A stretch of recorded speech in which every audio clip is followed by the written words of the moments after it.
जिस वक्त वो शब्द वो दोहरा रहे थे वो सुनने योग्य नहीं था, उसको कहीं से बोला नहीं जा सकता है। सेक्स का ज्ञान उस जगह दे रहे हैं जहां सभी माननीय बैठे हुए हैं, और ये बिहार के उप मुख्यमंत्री कहते हैं कि सेक्स का ज्ञान को इसको अन्यथा नहीं लिया जाए, तो क्यों नहीं तेजस्वी यादव गांधी मैदान में खड़े होकर सेक्स की पढ़ाई पाठशाला खोल देते हैं और बिहार के सारे बच्चे बच्चियों को वहां सेक्स का ज्ञान बांटने का काम करते हैं मुख्यमंत्री जी और तेजस्वी यादव।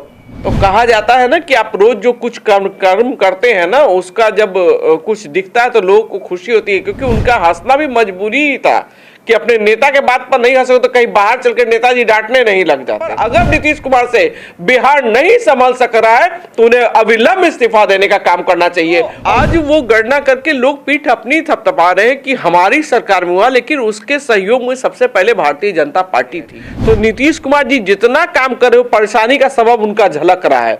इधर कुआं है इधर खाई है, जाए तो जाए कहां। मुख्यमंत्री नीतीश कुमार का वो बयान, इतना शर्मिंदगी भरा बयान जिसे शायद हम बोल भी ना पाए और ना हम आपको लिख कर दिखा पाए, लेकिन कल मुख्यमंत्री नीतीश कुमार ने जैसे ही विधानसभा में ये बातें कही, विधान परिषद में भी उसी बातों को दोहराया और उसके बाद राजनीतिक गलियारे में लगातार इसकी चर्चा होने लगी। हमारे साथ बीजेपी एमएलसी निवेदिता जी हैं। कल मुख्यमंत्री नीतीश कुमार का बयान क्या कहेंगे? देखिए, हमें जानकारी 1:30 बजे दिन में जब हम लोग का ब्रेक था तभी हम लोग को जानकारी मिली कि विधानसभा में नीतीश कुमार जी ने इस तरह के वक्तव्य, महिलाओं के ऊपर इस तरह की आपत्तिजनक टिप्पणी की है।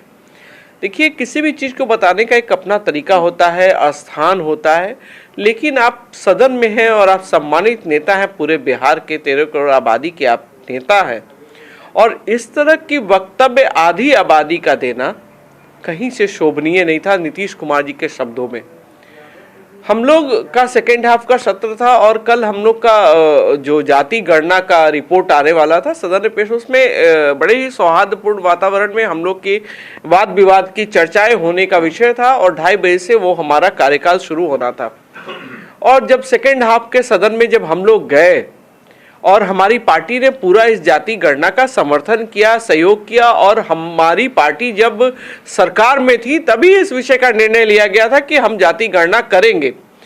तो आज वो गणना करके लोग पीठ अपनी थपथपा रहे हैं कि हमारी सरकार में हुआ, लेकिन उसके सहयोग में सबसे पहले भारतीय जनता पार्टी थी। और हमारे अध्यक्ष जी का भी कॉन्सेप्ट बिल्कुल क्लियर है कि मैं इसका समर्थन करता हूं। और नीतीश कुमार जी जिस तरह से आरक्षण बढ़ाने की बात कर रहे हैं तो वो 75%, 65% करें। हमारे अध्यक्ष जी ने कहा, सम्राट चौधरी जी, कि आप 80% कर दीजिए, जो हमारा तबका है वो जाए। लेकिन अचानक से इन सारे विषयों की बातें हो रही थी और इस बीच में जो शब्द उन्होंने विधानसभा में दोहराया उसको अचानक विधान परिषद में भी उन्होंने दोहराने का कार्य किया। लेकिन जिस वक्त वो शब्द वो दोहरा रहे थे वो सुनने योग्य नहीं था, उसको कहीं से बोला नहीं जा सकता है। इवन पति पत्नी भी इस विषय को अपने अंतर्गत बात नहीं कर सकते हैं, और ऐसे विषय को मुख्यमंत्री जी सदन में बोल रहे थे जो पूरा देश देख रहा था, पूरा बिहार देख रहा था। मैं उस विषय को सुन नहीं सकी और मैं सदन से वॉकआउट करके बाहर निकल गई। आपकी आंखों से आंसू भी छलक गए? आंखों में आंसू वो स्वाभाविक थे, क्योंकि मैं एक महिला हूं और पार्टी ने मुझे विधायक बनाया है और कुछ हमने कर्म किए, कृत्य किए, तभी मैं उस सदन में पहुंची हूं जहां पहुंचने के लिए कोई भी दल का कार्यकर्ता सोच रखता है। तो जब मैं वहां पहुंची हूं तो मैं अच्छे सामाजिक विषयों की जानकारी के लिए प्रतिदिन देश में, बिहार में क्या हो रहा है इसके लिए बैठे, नहीं कि सेक्स एजुकेशन के लिए विधान परिषद में मुझे भेजा गया पार्टी की ओर से। और आप सेक्स का ज्ञान उस जगह दे रहे हैं जहां सभी माननीय बैठे हुए हैं, और ये बिहार के उप मुख्यमंत्री कहते हैं कि सेक्स का ज्ञान को इसको अन्यथा नहीं लिया जाए, तो क्यों नहीं तेजस्वी यादव गांधी मैदान में खड़े होकर सेक्स की पढ़ाई पाठशाला खोल देते हैं और बिहार के सारे बच्चे बच्चियों को वहां सेक्स का ज्ञान बांटने का काम करते हैं मुख्यमंत्री जी और तेजस्वी यादव। एक और वाक्य, जब मुख्यमंत्री नीतीश कुमार ये तमाम बातें कह रहे थे विधानसभा में, हर वो नेता मुस्कुरा रहा था, क्या कहेंगे? देखिए, वो शायद बड़े खुश हो रहे होंगे अपने नेता के वक्तव्य पे, तो कहा जाता है ना कि आप रोज जो कुछ कर्म करते हैं ना, उसका जब कुछ दिखता है तो लोगों को खुशी होती है, क्योंकि उनका हंसना भी मजबूरी ही था कि अपने नेता के बात पर नहीं हंसे तो कहीं बाहर चलकर नेताजी डांटने नहीं लग जाते।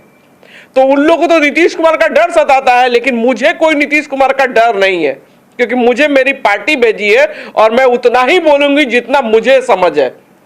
और न मुझे मेरी पार्टी ने कहा कि आपको बोलना है, और न किसी ने मुझे गाइड किया। मेरी जो समझ थी, मेरी जो सोच थी महिलाओं के प्रति, वो मैंने कल कहा। और नीतीश कुमार को इस विषय में माफी मांगनी चाहिए, और नीतीश कुमार पर अगर नीतीश कुमार से बिहार नहीं संभल सक रहा है तो उन्हें अविलंब इस्तीफा देने का काम करना चाहिए और दूसरे को अपने सिंहासन में बैठाने का काम करे मुख्यमंत्री।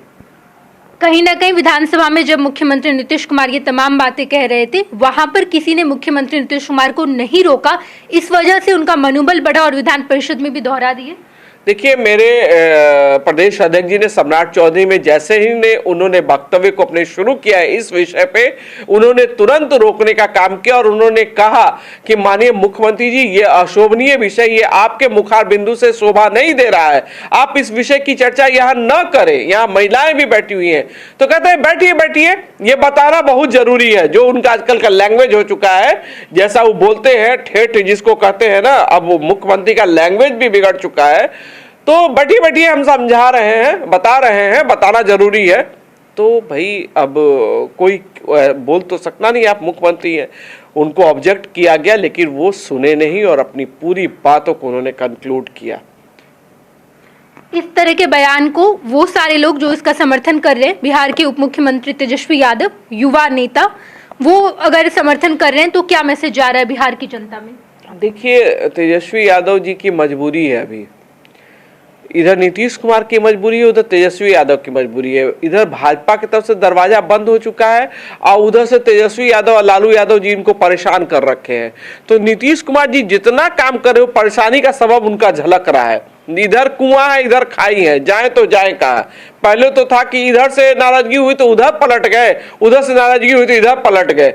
अब एक तरफ से दरवाजा बंद हो चुका है और दूसरी तरफ इन पर प्रेशर पॉलिटिक्स है। तो ये समझ नहीं पा रहे कि मैं करूं तो करूं क्या। और तेजस्वी यादव इसलिए नीतीश कुमार की तारीफदारी कर रहे हैं और हिमायती बने हुए हैं, क्योंकि अभी नीतीश कुमार से उनको बहुत सारे साइन सिग्नेचर करवाकर इसका लाभ लेना है 2025 और 24 में। और उनको मुख्यमंत्री पसंद नहीं है, उनको राजनीति के तौर पर मुख्यमंत्री पसंद है कि यही निर्णय ले ले और इसका लाभ मैं लूं। चलिए, हमारे साथ निवेदिता जी थी जिन्होंने बताया कि बिहार के मुख्यमंत्री नीतीश कुमार आखिर इस तरह की तमाम आपत्तिजनक बयान विधानसभा और विधान परिषद में क्यों दोहरा रहे हैं। अपने सहयोगी शेखर घोष के साथ मैं नेहा चौधरी, फर्स्ट बिहार झारखंड, पटना। क्या आप अब भी माता पिता बनने का इंतजार कर रहे हैं? ओएसएस फर्टिलिटी ने लगभग 90,000 जोड़ों के जीवन में खुशियां भर दी हैं। आज ही 8929755101 पर कॉल करें। ओएसएस फर्टिलिटी के कम लागत वाले IVF उपचार की सहायता से अपना सपना पूरा करें और सभी को खुशखबरी दें।